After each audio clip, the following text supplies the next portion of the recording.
నమస్తే, welcome to శ్రీపవర్ news. ముందుగా headlines. కర్నూలులో పర్యటించిన ముఖ్యమంత్రి నారా చంద్రబాబు నాయుడు. రైతులు, పారిశుద్ధ కార్మికులతో సీఎం చంద్రబాబు నాయుడు మాటామంతి.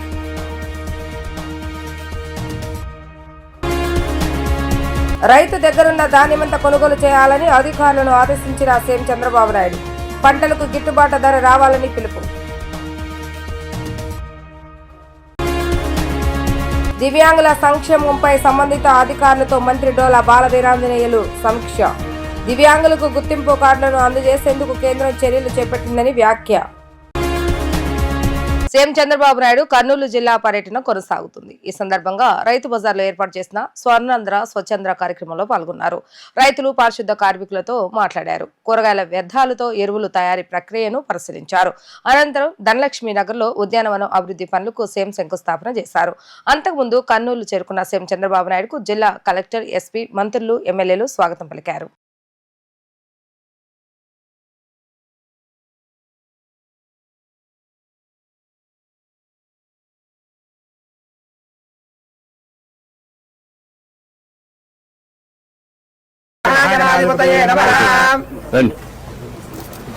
మీరు నారాయణ గారు, ఎమ్మెల్యేలు, మినిస్టర్స్, అందరూ, ఎంపీలు అండ్ ఆఫీసర్స్.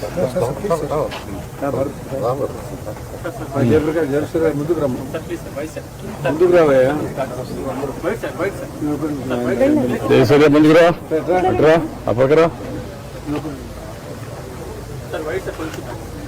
అప్పుడు కూడా అండి. ఎమ్మెల్యేలు కూడా ఎక్కి ఉండండి. కొంచెం ఎక్కరండి. నువ్వు మరీ ముందుకు పోయావనుకో వీళ్ళు రారు.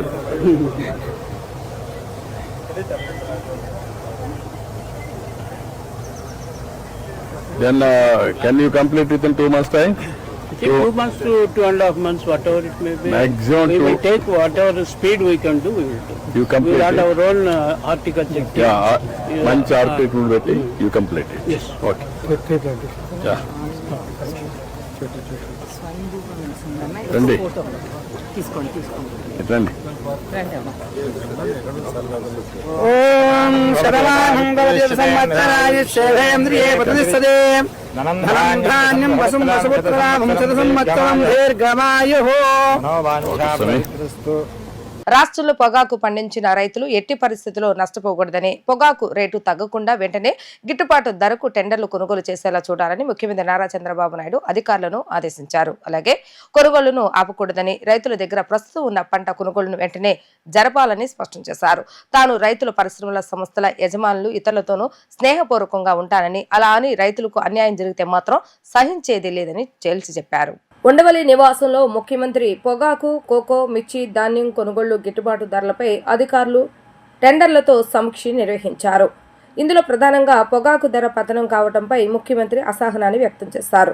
గిట్టుబాటు ధర వచ్చేలా చూసి రైతులు, అధికారులు నమ్మకం నింపాలని, ప్రభుత్వానికి చెడ్డ పేరు తీసుకురాకుండా చూడాలని స్పష్టం చేశారు.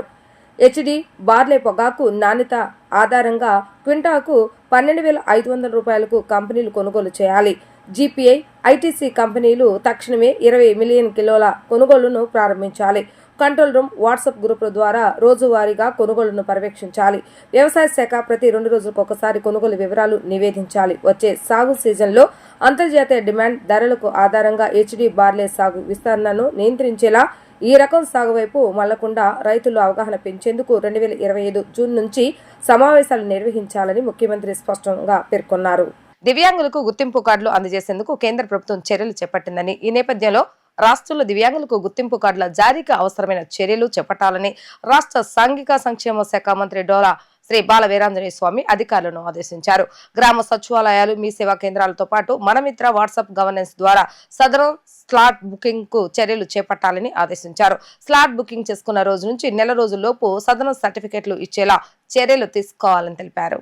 వెలగపూడి సచివాలయంలో దివ్యాంగులు వయోవృద్ధుల సంక్షేమంపై సంబంధిత అధికారులతో మంత్రి సమీక్ష నిర్వహించారు. ఈ సందర్భంగా సదరం సర్టిఫికెట్లు, PMJAY వందన వయోవృద్ధుల హెల్త్ స్కీములపై మంత్రి చర్చించారు. ఈ సందర్భంగా మంత్రి డోలా శ్రీ బాల వీరాంజనేయ స్వామి మాట్లాడుతూ సుదూర ప్రాంతాలు, గిరిజన తండాల నుంచి వచ్చే దివ్యాంగులకు ఇబ్బంది లేకుండా సదరం క్యాంపులు నిర్వహించాలని ఆదేశించారు. దివ్యాంగులకు గుర్తింపు కార్డులు అందజేసేందుకు కేంద్ర ప్రభుత్వం చర్యలు చేపట్టిందని, ఈ గుర్తింపు కార్డులో అంగవైకల్యం శాతం దివ్యాంగుల వివరాలు ఉంటాయన్నారు. గుర్తింపు కార్డుల తయారీ, జారీ చేసేందుకు అధికారులు చర్యలు చేపట్టాలని తెలిపారు. 70 ఏళ్లు దాటిన ప్రతి ఒక్కరికి PMJAY వందన స్కీమ్ ద్వారా 5 లక్షల వరకు ఉచిత వైద్యం అందజేస్తామని మంత్రి తెలిపారు.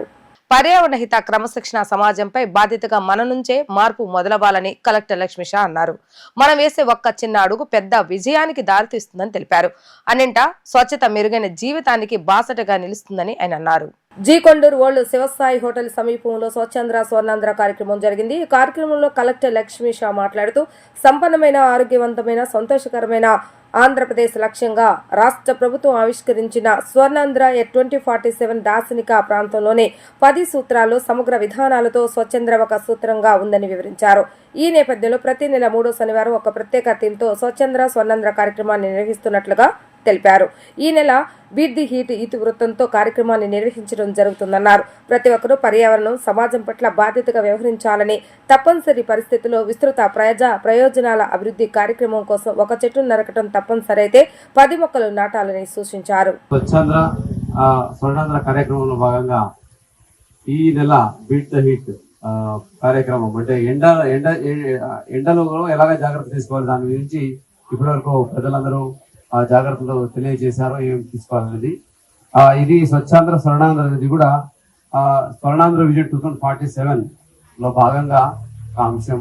సో దాంట్లో అన్ని వేరే వేరే అంశాలు ఉన్నాయి. సో మెయిన్ స్వచ్ఛాంధ్ర స్వర్ణాంధ్రలో ఇప్పుడే మన ఎంపీడీఓ గారు ఎక్స్ప్లెయిన్ చేశారు. ప్రతి నెల ఒక థీమ్ పెట్టుకొని ఆ థీమ్కు ఆ నెలలో ఆ థీమ్ గురించి ప్రజలకి అవగాహన కల్పించడము, ఇవన్నీ మనకు ఉపయోగపడేటివే. మనము ఒకవైపు చెత్తను ఏ ప్రకారం వినియోగించాలి, అలాగే ఎలాగ సంపద సృష్టించాలి, సో అట్లాగే ఇట్లాగా ఇప్పుడు హీట్ ఇది సమ్మర్ కాలంలో ఇది చేయాలి, నెక్స్ట్ నెలలో వచ్చేసరికి మొక్కలు నాటుకొని దాని ఏ ప్రకారం ముందుకు తీసుకెళ్ళాలి. ఇవన్నీ ఎందుకు చేస్తున్నారు, ఇవన్నీ ఏ ప్రకారంగా మనకు ఉపయోగపడతాయంటే సొసైటీ అంటే అన్ని రకాల ఇప్పుడు పెద్ద చెప్తున్నారు ఎంత చక్కగా డ్రైనేజెస్ ఉన్నాయి, అన్ని బ్లాక్ అయిపోయాయి అని.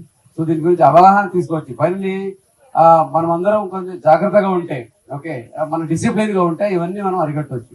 ఇప్పుడు ఫర్ ఎగ్జాంపుల్ ఒక మొక్క ఇప్పుడు ఇల్లు కట్టాలన్నా, ఒక రోడ్ వేయాలన్నా, లేదా ఎక్కడైనా ఒక ఫ్యాక్టరీ కట్టాలన్నా ఫస్ట్ గుర్తుకొచ్చేది ల్యాండ్ క్లియర్ చేయండి.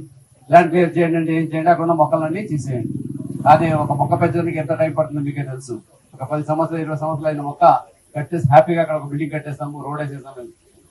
అలా జరుగుతున్నప్పుడు ముందు బుద్ధిలో ఉండాల్సింది ఏంటంటే ఒక మొక్క కట్ చేస్తే చెట్ని మినిమం 10 మొక్కలు మనం నాటాలి.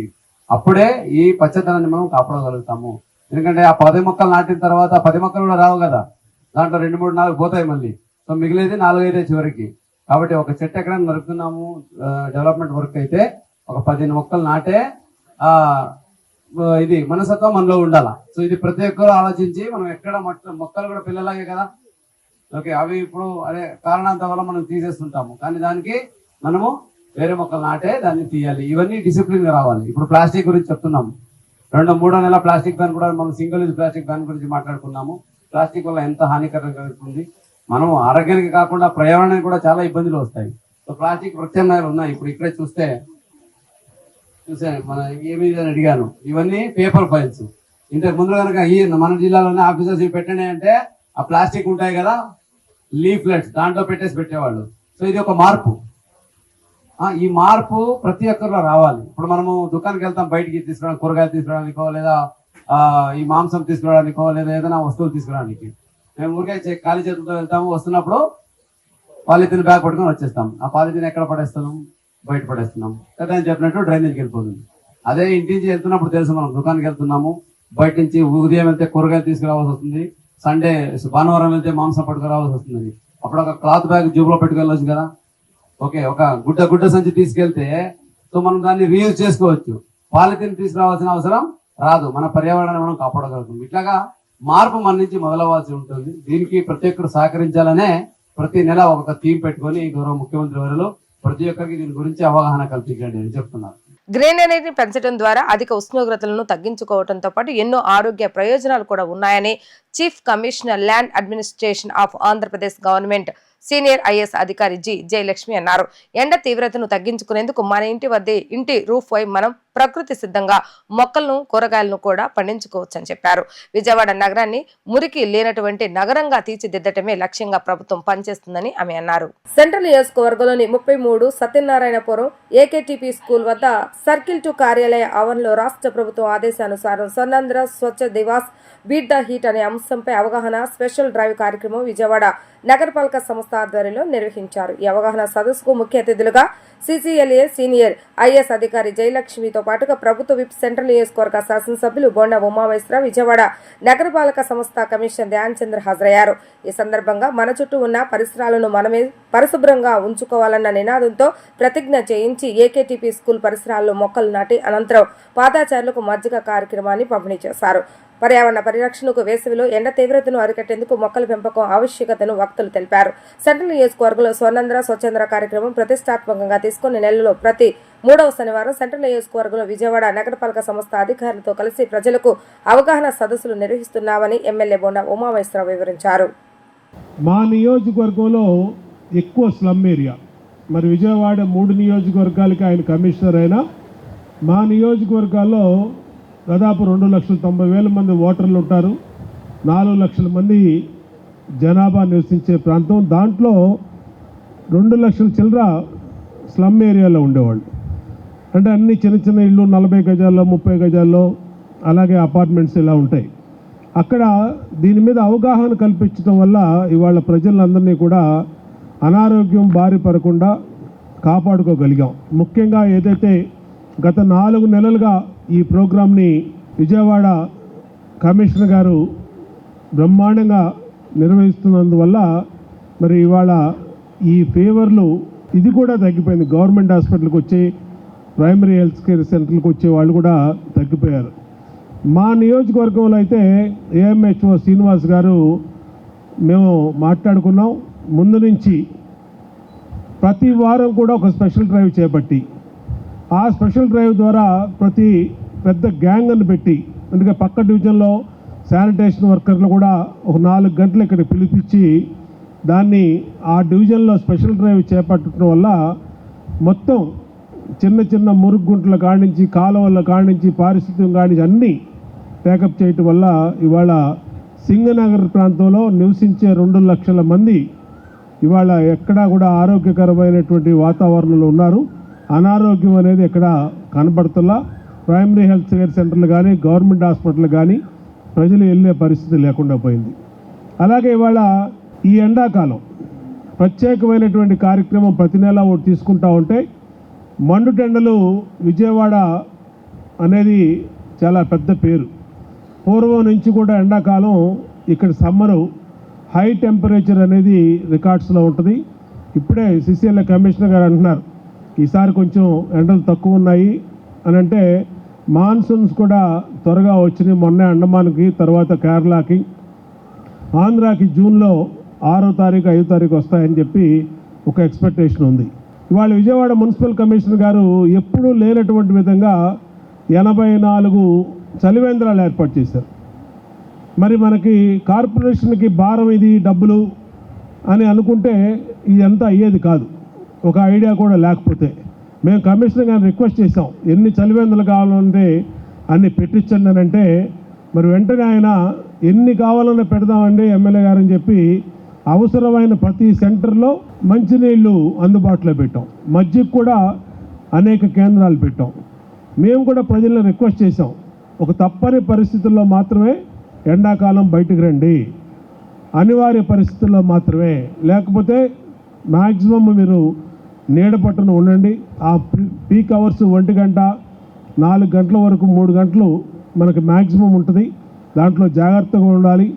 ప్రభుత్వ పరంగా అన్ని జాగ్రత్తలు తీసుకుంటా ఉన్నాం.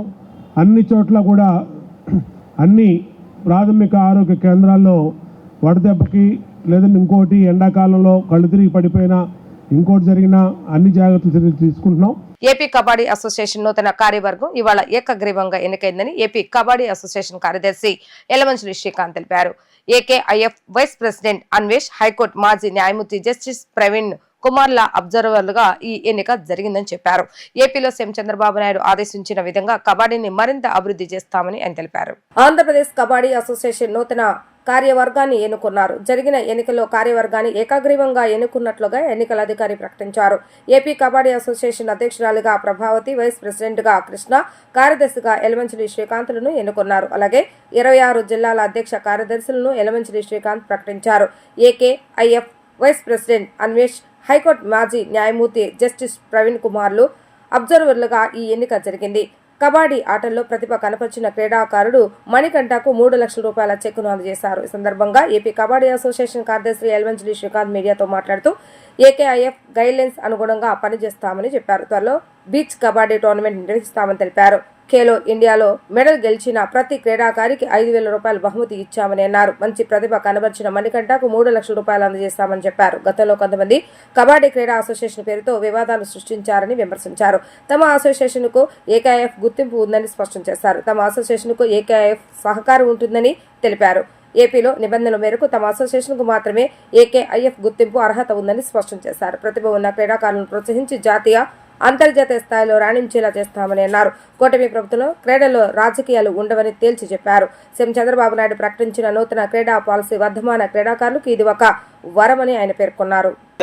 కబడ్డీ అసోసియేషన్కి ఎలక్షన్స్ జరుపుకోవడం, అలాగే అన్ని పోస్టులు కూడా యునానిమస్గా ఎలక్ట్ అవ్వడం, ఆ ఎలక్షన్లో ప్రభావతి గారు అధ్యక్షులుగా, అలాగే శ్రీకాంత్ గారు ప్రధాన కార్యదర్శిగా, అలాగే మొత్తం కార్యవర్గాన్ని కూడా యునానిమస్గా ఎన్నుకోవడం జరిగింది.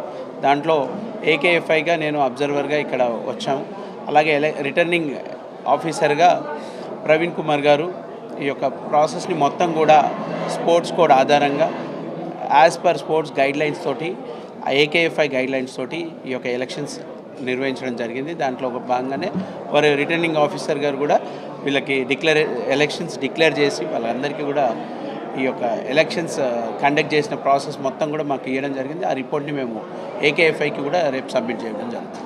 మా ఏకేఎఫ్ఐ అబ్జర్వర్ అయినటువంటి వీరేష్ అన్న గారి ఆధ్వర్యంలో, అలాగే స్పోర్ట్స్ అథారిటీ అబ్జర్వర్ గారి ఆధ్వర్యంలో justice C Praveen Kumar sir ఈరోజు ఆంధ్ర కబడ్డీ అసోసియేషన్ ఎలక్షన్ని చేయడం జరిగింది. పూర్తిగా స్పోర్ట్స్ కోడ్ అనుసరించి 2011 స్పోర్ట్స్ ఎన్ఎస్డిసిఐ గైడ్లైన్స్కి అనుగుణంగా, మా ఏకేఎఫ్ఐ రూల్స్కి అనుగుణంగా ఈ ఆంధ్ర కబడ్డీ అసోసియేషన్ ఎలక్షన్ని ఈరోజు ఇక్కడ చేయడం జరిగింది. రానున్న కాలంలో ఈ బాడీ ఆంధ్రప్రదేశ్లో ఏదైతే మన ముఖ్యమంత్రి గారు కలగంటున్నారో క్రీడాంధ్రప్రదేశ్గా ఉండాలని, దాంట్లో కబడ్డీ మరి ముఖ్యంగా ముందుండాలని మేమందరం కూడా కృషి చేస్తామని, ఇవి తొందరలోనే 5, 6, 7 తారీఖుల్లో ఇక్కడ బీచ్ నేషనల్స్ని మేమందరం కూడా చాలా దిగ్విజయంతంగా నిర్వహిస్తామని, అలాగే ప్రతి క్రీడాకారుడికి మంచి బంగారు భవిష్యత్తు ఉండే విధంగా మా యొక్క సభ్యులందరం కూడా కృషి చేస్తామని తెలియజేసుకుంటాం. యువ క్రీడాకారులందరికీ కూడా మా అసోసియేషన్ తరఫున ఈరోజు ఏదైతే ఖేలో ఇండియాలో మెడల్ కొట్టారో వాళ్ళందరికీ కూడా 5,000 రూపాయల పారితోషికం ఇవ్వడం జరిగింది.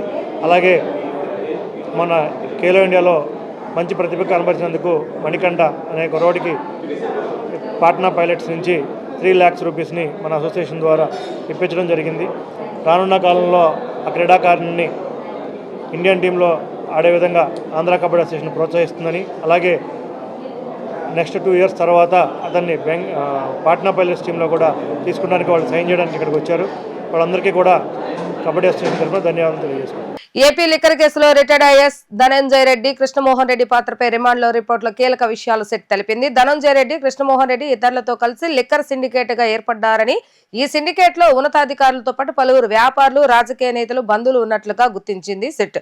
నిందితులు లిక్కర్ సిండికేట్ సభ్యుడు A1 రాజ్ కసిరెడ్డిని సన్నిహితుల్ని స్కామ్ లో ఉంచిన ముడుపులు వేరే వారికి బదిలీలో కీలక పాత్ర పోషించారని సిట్ తెలిపింది.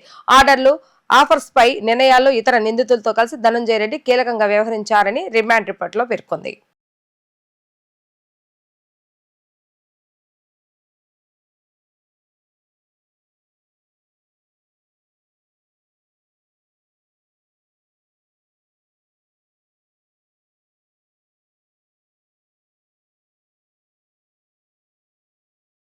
చంద్రబాబు నాయుడు కక్షపూరిత రాజకీయాలు చేస్తున్నారని శాసనమండలి విపక్ష నేత బొత్స సత్యనారాయణ ఆరోపించారు.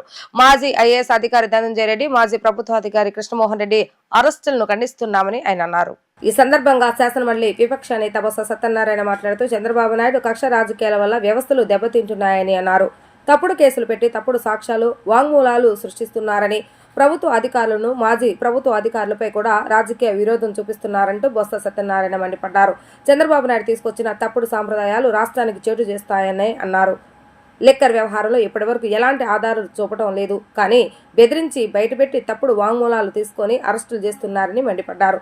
వైసీపీ హయాంలో మద్యం కల్తీ జరుగుతుందని ఆరోపించారు. మరి ఇప్పుడు అవి డిస్టిలరీల నుంచి మద్యాన్ని కొనుగోలు చేస్తున్నారు. వైఎస్ఆర్సీపీ హయాంలో ఖజానాల వల్ల నష్టం వచ్చిందన్నారు. మరి ఈ ప్రభుత్వంలో విచ్చలవిడిగా మద్యం అమ్ముతున్న ఆదాయాలు ఎందుకు పెరగటం లేదంటూ ఆయన ప్రశ్నించారు. రోజు చెప్తున్నారు, చూస్తున్నాం పత్రికలో, ఓ అది చేస్తాం, ఇది చేస్తాం, అన్నపిండ చేస్తాం, బ్రహ్మాండంగా చేస్తామంటున్నారు. ఓ పక్క వచ్చి దోపిడీ, ఎక్కడ చూసినా సరే అవినీతి, ఎక్కడ చూసినా సరే కనిపించట్లే.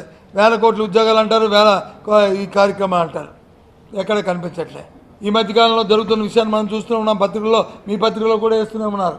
ఎవరైనా సరే ఆ కంపెనీకి రూపాయికి వచ్చి 99 ఎకరా ఇచ్చే పరిస్థితులు భారతదేశ చరిత్రలో స్వాతంత్రం మధ్య ఎక్కడైనా జరిగాయా? ఆ కంపెనీ ఏదో టాటా బిర్లా లాంటి పెద్ద పెద్ద పేరున్న కంపెనీలా హైదరాబాద్లో ఒక అపార్ట్మెంట్లో స్టార్ట్ చేసి ఇస్తుంటే ఎక్కడికి వెళ్తున్నాం ఆలోచన చేయమని కోరుతున్నాను. ముఖ్యంగా మనం తూర్పుగోదావరి జిల్లా తీసుకుందాం. అట్టాసంగా అదన్నారు, ఇదన్నారు, సీసీ షిప్ అన్నారు. ఎక్కడా కూడా ఒక గింజ కూడా బయటకు వెళ్ళడానికి వీల్లేదన్నారు. ఎక్కడా కూడా ఎఫ్సీ చేపలు దోపిడీ అయిపోతుందన్నారు. అంతా కూడా ఆమె అయిపోయింది. అంతా కూడా నేను చెప్తున్న మాట కాదు. మీరు వెళ్ళి ఆ పోర్టు దగ్గరికి వెళ్ళి అడగండి, లేదు ఆ షాపుల దగ్గరికి వెళ్ళి అడగండి, లేదు ఆ ఎఫ్సీ షాపుల తాలూకా ఆ నాయకుల దగ్గరికి, ఆ యూనియన్ నాయకుల దగ్గరికి అడగండి ఏ రకంగా ఇక్కడ జరుగుతుందో. ఇప్పుడు అయిపోతుంది శ్రీలంక, ఇప్పుడు అయిపోతుంది శ్రీలంక కాదు, పాకిస్తాన్ లాగా అయిపోతుంది ఆర్థికంగా, ఆర్థిక పరంగా. గతంలో మేము చేసిన అప్పులు యావరేజ్ అంతకుముందు ప్రభుత్వం వాళ్ళు చేయకుండా ఉండి మేము చేసిన ఇది కంటిన్యూ ప్రాసెస్. ప్రభుత్వం అనేది మనం జనరేట్ అన్నారు కదా, సంపద సృష్టిస్తాం మాకు తెలుసు. ఇవాళ వచ్చి సంపద లేదు, ఏమీ లేదు, మా అద్భుతీపం ఉందా నా చేతిలో అడుగుతున్నారు. అంటే ఎన్ని దొంద మాటలు ఇవి. సంపద సృష్టిస్తున్నారు, చెత్తలో సంపద సృష్టిస్తారంట. ఒక నాయకుడు అన్నారు, చెత్త నుంచి సంపద సృష్టిస్తారు అని ఏం చేశారు? ఆయా రోజు చెత్త ఎత్తిన ఆటోలు తీస్తారు, సరే తీస్తారు, ఏదో పత్యం పెట్టారు. ఇప్పుడు 90 లక్షల మెట్రిక్ టన్ చెత్త ఎందుకు ఉంది? ఎత్తకపోతే ఉండదు ఆ చెత్త. నేను ఆ మీటింగ్లోనే పేపర్లో వచ్చింది కదా, ఎమ్మెల్యేలు వచ్చి అడుగుతుంది, అయ్యో కంపులు కొట్టేస్తారు వీధులంట, ఊరులంట, ఏం చేస్తారని డిఆర్సీ మీటింగ్లో అడుగుతున్నారు. వార్తలు ముగించే ముందు హెడ్లైన్స్ మరొకసారి. కర్నూలులో పర్యటించిన ముఖ్యమంత్రి నారా చంద్రబాబు నాయుడు. రైతులు, పారిశుద్ధ్య కార్మికులతో సీఎం చంద్రబాబు నాయుడు మాటామంతి.